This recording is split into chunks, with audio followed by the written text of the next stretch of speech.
CupcakKe has spent a decade defying the boundary police of rap by turning vulgarity into virtuosity. In her new album, BakKery, she doubles down on the aesthetic that made her infamous, her hyper-explicit comedy, and threads it through social barbs, internet vernacular, and a kaleidoscope of pop culture references. The result is a 16-track, 42-minute pop rap suite, whose title winks at both bake, as in cooking up bops, and back, a pun she exploits repeatedly as she anatomizes power, money, gender, and body politics through the lexicon of desire. Context matters in the story of this album. After a brief retreat from the spotlight in 2019, CupcakKe recentered herself with Dauntless Manifesto in 2024, her first studio album since 2018. The album was praised for mixing social conscience with bawdy wordplay. In that light, BakKery reads less like a departure and more like consolidation, an artist reconciling the meme-age ID with real-world argument. The lead single, One of My Bedbugs Ate My Pussy, was published on June 9th, 2025, and the album on October 24th. This video essay analyses BakKery as a theory of power mediated by the body, a rhetorical handbook on contemporary slang, pun, and illusion, a study in genre agility from club rap, EDM to city pop, and a commentary on identity politics sharpened by CupcakKe's renowned humour. Let's get started. CupcakKe's opening track, The Silverback Wife, sets the stakes with a manifesto in miniature. She refuses diminishment, demands credit, and swings between braggadocio and social critique. She raps, "All these years I done gave to the game, and still no respect on my name? Well, guess what? Well, now I'm demanding it." This is a reference to the fact many people still view CupcakKe as a satirical rapper, a meme and unserious musician, rather than recognizing that humor and talent can coexist. She demands our respect through this album, calling out the audience to listen to the songs and try telling her she's not worthy of acclaim. Her line about colorism, mocking shorty skin getting light for some likes, folds influencer culture into racial capitalism, puncturing the aspirational economy of filters and bleaching with a joke that stings because it names a market-driven pathology. This is characteristic of the album's method: transform the body into the field where aesthetics and ethics wrestle. Throughout BakKery, body parts are dramatic personae. In One of My Bedbugs Ate My Pussy, the central theme is absurd, bedbugs as cunnilinguists, yet the absurdity refracts power. An exaggerated sexual appetite becomes a technology of selection, testing men's stamina, wealth, and honesty. When she snaps that a broke man asked for head should stop, and juxtaposes it with a topical zing about missing a shot, like when Trump got shot, she compresses economic judgment, sexual refusal, and news cycle satire into one bar. The obscene here is not merely for laughs, it reorganizes the hierarchy of who is allowed to treat who as a punchline. The song Fist Me pushes this logic further. The track's slapstick choreography, "Open up my booty hole with some boxing gloves on," literalizes the artist's long-running bit, exaggerated act until it becomes sculpture. What could be read as simple shock humour is also a lesson in framing. By insisting on choreography, open larger, harder, the narrator controls tempo, technique, and terms, a power flip on the gaze that casts the daddy as labourer and the woman as director. Even when she riffs on anatomy for farce, CupcakKe binds carnality to cash. New N-word now is practically a praxis manual for exit strategies. I leave a N-word on red, unfed, for dead, before she tacks to, I put my mental health first, everything else last, refusing the false binary between self-care and self-interest. If BakKery sells anything, it's self-possession. Sex is performed, but autonomy is never performed away. What distinguishes CupcakKe from many shock rap contemporaries is the density of her rhetorical devices. Across the album, she stunts with internal rhyme, consonants, and homophonic play, often at blistering tempos. Consider Moan-a-Lisa, whose title alone triangulates Mona Lisa, Moan, and, by echo, monolith or monolith. The conceit recasts the narrator as a museum piece that looks back, eroticizing spectatorship itself. No one been on these walls before. I'm a virgin, but I'm such a whore. The paradoxes, virgin/whore, painting/viewer, shows how CupcakKe plays with binaries to expose their constructedness. He'll painted me so naughty deploys preposition to flip roles. The painter paints in the canvas, and becomes pigment. The museum is a sex room. Sex is an art talk. Aquila puns on Aquila and the Bee to build a suite of spelling metaphors about names, vows, and broken promises. Even in a spelling bee, he never keeping his word. The hook demands proof of devotion by inscription. If it's real, spell it on a tattoo. The orthography of love becomes the forensic scene of commitment. To write is to bind. Cat in the Hat and Rapunzel exploit children's texts as blueprints for adult kings. In the former, Seuss's chaos agent becomes a template for unruly female desire and unrulier refusal. I'm putting my cat where your N-word head sat. A perfect example of CupcakKe's homonymic play, cat/head, as she narrativizes infidelity triage. In Rapunzel, hair, often policed by beauty culture, becomes a weaponized sign. Unwaxed pubic hair is not disorder, but design. This rock a front toe ain't been waxed in about 8 months. By refusing depilation rituals, she flips beauty standards into erotic preference and invites the partner to adapt or get out of the tower. Hooks like Go Get 'em and UFO rely on chant mechanisms, almost drill-adjacent repetition, designed for crowd call and response. The recurring onomatopoeia, grr, huck tua, converts internet memes and phlegmatic gags into rhythm. The UFO conceit, his got abducted by a UFO, weds Sprag to sci-fi camp, then turns the suck into suction, abduction as fellation. These jokes are not cheap. They are semiotic machines that translate timelines into meter.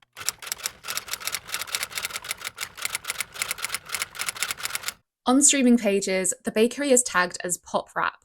Play counts and track lengths confirm a brisk, radio-calibrated pacing, with many songs under 3 minutes, aligning with the platform age's short-form attention mechanisms.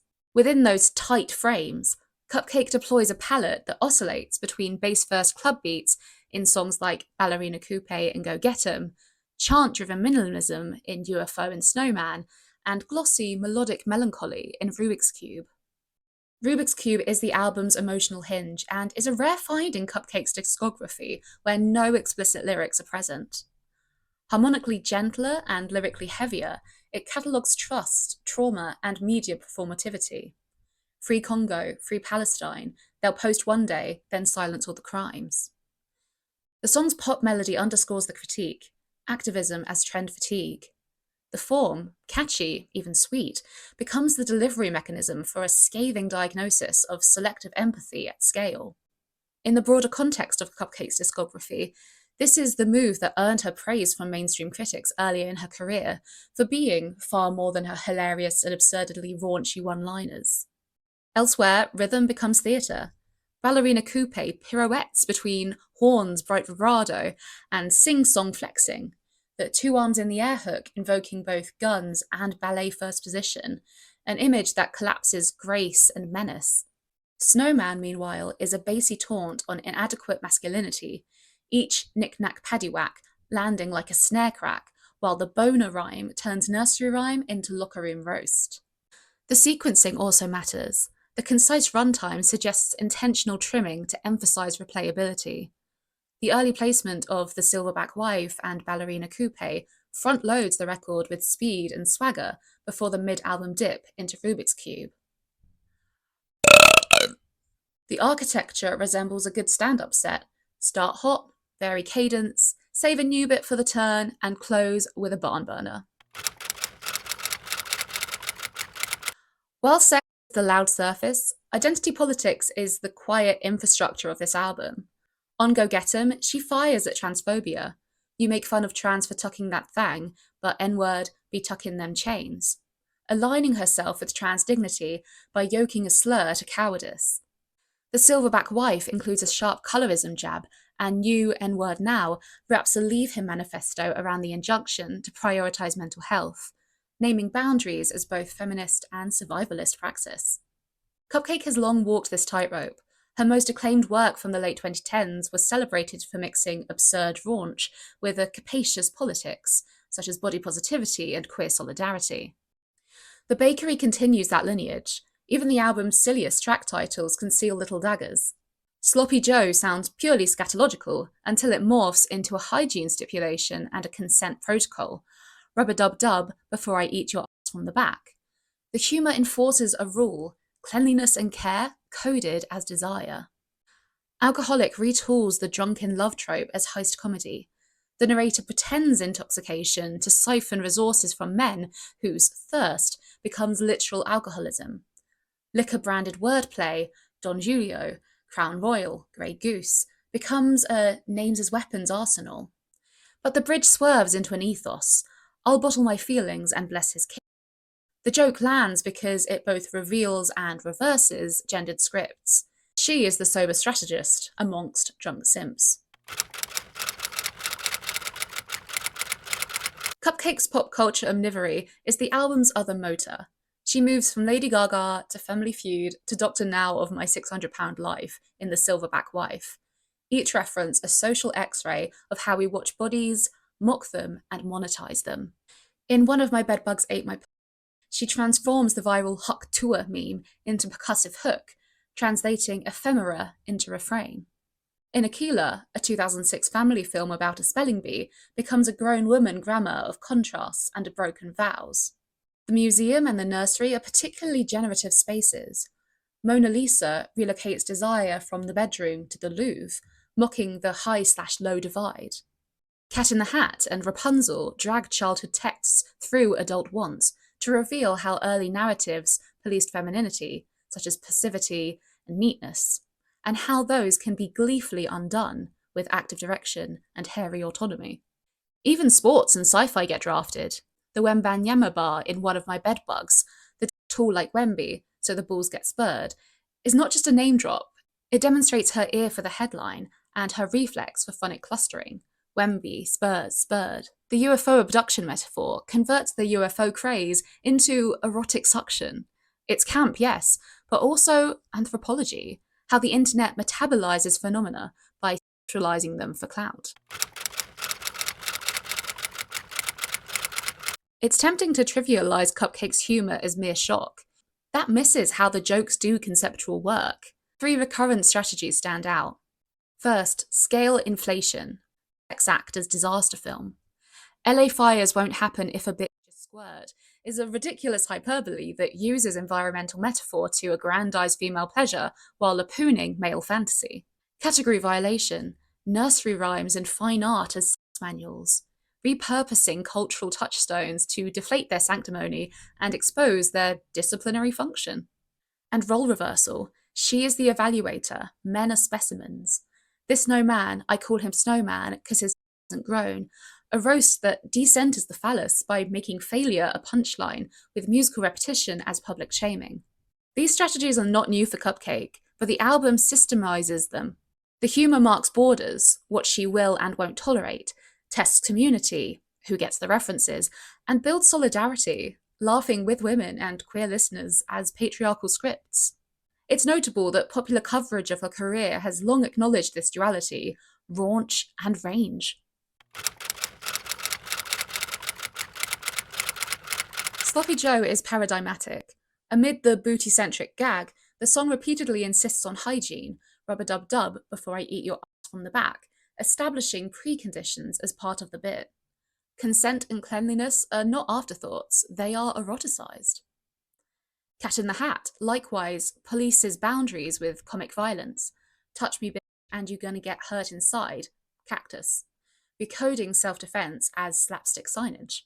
New N-word now makes perhaps the most explicit ethical turn. The leave him litany is both a clapback and a curriculum. Starve the exploitative man of access, unfed, attention, on red, and capital, no bread. When she adds, I put my mental health first, the ethic clarifies, dignity over drama. Where the BakKery feels most 2025 is in its meme literacy. The Hock Tour refrain, the Wemby quip, the roller skate, skin lightning bar, the Family Feud deadpan. These are not just jokes, but embeddings of platform temporality into rhyme. The album's track lengths and hook-heavy arrangement acknowledges how TikTok, Shorts, and Reels structure listening. To thrive there, a song needs quotable lines, audible punch-ins, and chantable bits. The streaming and press paratexts frame the record squarely inside that economy. CupcakKe is not simply capitulating to virality, she's weaponizing it. By making the dirtiest lines the most chantable, she induces a pleasurable discomfort, the pop chorus as NSFW rally. That friction is part of her brand and part of the critique. Why is sexual speech policed more aggressively than violent spectacle or algorithmic exploitation? Few contemporary rappers bind sexuality and labour as consistently as CupcakKe. On Ballerina Coupe, the ballerina metaphor yokes grace to hustle. I work, I squirt, I drink. Then industry politics. I done turned down 6 labels in a row, never paid a bot or a manager. Branding independence as both credential and taunt. This resonates with the self-release arc tracked across discographies and press since her early albums, and with 2024's Dauntless Manifesto, which critics framed as a statement of control. Money is not only compensation, it's epistemology. Who pays tells you who believes. Thus, the repeated litmus. Broke men have no standing to demand. The line is funny. It's also a corrective against a patriarchy that expects women's labour, whether that be emotional, sexual, or domestic. CupcakKe often deploys religious language for punchlines. Saturday, eat my ass, I really honour God, so Sunday I'll let you fast in Sloppy Joe. The joke works because it reframes fasting, abstention from food, as abstention from oral sex, sanctifying desire by parodying piety. Elsewhere, Family Feud and priest images serve as intertext for moral authority she refuses. The irreverence is not iconoclasm for its own sake, it's a defence of bodily autonomy dressed in blasphemy drag.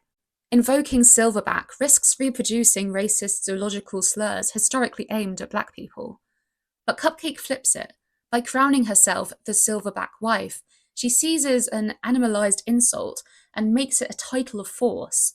The wife tag further warps the trope, importing domestic respectability into the jungle meme. The wordplay that follows, shots at colorism, digs at industry respect, Marvin the Priest, Chris Brown collision, sutras a deeper argument that black women are both architects and orphans of the culture they build. The closing run matters. Soccer Mum, with its ululating hi-ya-ya-ya hook, satirises suburban voyeurism, waiting on the side just to kick it with my young N-word. Painting the side chick as PTA Spectre, the humour is large, the social picture is sharp, age and class do not inoculate against thirst, and spectacle is everyone's pastime. As a closer, it returns to a central theme, watching and being watched, only now from the bleachers rather than the Louvre. The album ends where it began. Autonomy is maintained not by invisibility, but by writing the captions to your own feed. Let's start with form. Micro songs optimised for quotation and loop sustain, but without surrendering narrative. Then we have voice, a comic persona that is also a prosecutorial voice. The defendant is patriarchy, the evidence is anatomical jokes. Politics, everyday feminism administered via roast, with clear stances on colorism, transphobia, and mental health. Intertext, a dizzying museum of references, from fairy tales to viral memes to sports, which functions both as temporal stamp and argument about shared cultural texts as sites of renegotiation. Most importantly, CupcakKe models an alternate path for women in hip-hop, not apologising for sexual explicitness, not diluting the jokes to be palatable, and not abandoning seriousness. To put it another way, she turns the bakery into a lab. This is the sugar, but the recipe is structural critique. The chorus's refrain, "Put my heart in so many people's hands, they take my shit and do as they planned," is simple diction with complex social physics. Intimacy as outsourced labour, empathy as exploited resource. The verse that follows swerves to global politics, free Congo, free Palestine, post one day, then silence, indicating performativity with Valentine's Day imagery, like boxed chocolates, activism as seasonal. The economy of attention becomes an ethics of abandonment. The ballerina is doing fouettes in a coupe, both car and ballet term. She declares label independence, turned down 6 labels, never paid a bot or a manager, in the same breath as she imagines a levitating stack of cash. The song's physics, light, nimble, quick, mirror her independent hustle. The hook, his abducted by a UFO, deploys sci-fi to invert sex roles. The pussy acts, or abducts, and the dick is acted upon, the abductee. This is not nihilism, it is engineering. The woman's body becomes a vehicle of motion, gripping them to the sky, and the gaze is blinded by portal shines. The metaphors make sex an astral event, too bright for surveillance. Between the Seussian cadences, there's a manual for boundary enforcement. Touch me and you gonna get hurt. A doctrine of reciprocal energy. Argue with your mother. And a delight in multilingual greeting. Mamacita, nice to meet ya. That reads like community theatre. Everyone welcome, if respectful. CupcakKe courts risk when she leans so hard into raunch that the politics can be missed, or when a reclaimed slur, e.g. the animalistic silverback, risks reinscribing stereotypes for listeners outside of the aware group. But the album's own paratexts, its sequencing, repeated ethical cues about hygiene and consent, and explicit anti-bigotry bars, do the interpretive work, in good faith, to keep the joke aimed upwards. Another risk is platform churn. Songs built for virality can age quickly as memes die. Yet CupcakKe mitigates this by building jokes on structures such as nursery rhymes, fairy tales, museum paintings that outlive the platform feed. If Hock Tour goes stale, Moan-a-Lisa does not. The BakKery is not subtle, and that's the point. In a year saturated with premium pop and high-concept rap, CupcakKe chooses the scandalous laugh as her delivery truck for ideas about autonomy, race, gender, and media. The album is a proof of concept for how to be unserious, but also deadly serious at once. To be memeable without being disposable. To wield the obscene as a scalpel rather than a club. If her earlier works earned line-by-line acclaim for sheer audacity, the BakKery earns something different. Architectural respect. It's tightly timed, thematically braided, and rhetorically relentless. It rewards the giggle, it survives the think piece, and it confirms what long-time listeners, and not a few critics, have argued for years. CupcakKe's dirtiest bars are often her sharpest arguments. Thank you for sticking around till the end of my video. This was a lot of fun to analyse, and I am a huge fan of CupcakKe. And if I had the money to do my PhD, I would probably be doing it on CupcakKe. If you enjoyed, please subscribe, as I'm hoping to make more long-form content in the future.